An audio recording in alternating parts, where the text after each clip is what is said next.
નમસ્કાર દર્શક મિત્રો, આપ જોઈ રહ્યા છો આરટીવી ન્યૂઝ। ચાણસ્મા ખાતે ટ્રાફિક પોલીસ દ્વારા ડ્રાઈવ યોજી વાહન ચાલકોને નિયમો સમજાવ્યા। ચાણસ્મા ખાતે આવી 4 રસ્તા ઉપર પોલીસ ચોકી પાસે ચાણસ્મા ટ્રાફિક પોલીસ દ્વારા એક ડ્રાઈવનું આયોજન કરાયું, જેમાં પોલીસ દ્વારા પસાર થતા વાહન ચાલકોને ઊભા રાખીને દરેકને પોતાની જિંદગી અમૂલ્ય છે, તેમજ તમારા ઘરે તમારી રાહ જોઈ તમારા પરિવારજનો બેઠા છે, માટે વાહન ચલાવતી વખતે ટ્રાફિકના નિયમોનું પાલન કરવું એ આપણી ફરજ છે, તેમ દરેક વાહન ચાલકોને સમજાવ્યા।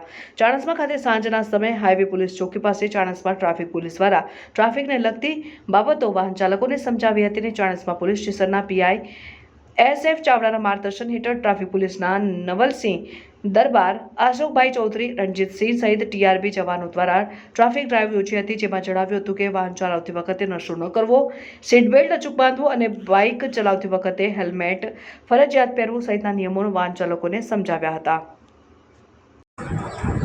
આજે Chanasma police station PI SF Chavda સાહેબની માર્ગદર્શન અને સૂચના મુજબ ટ્રાફિક ડ્રાઈવ વગર ટ્રાફિક નિયમોના ટેમ્પલેટ બનાવી પબ્લિકને વહેંચવામાં આવ્યા અને રોંગ સાઈડ આવવું નહીં, હેલ્મેટ પહેરવું ફરજિયાત છે, એવા નિયમો એમને આપી અને રૂબરૂમાં સમજાવ્યા। એ લગતનું કામગીરી કરેલ છે।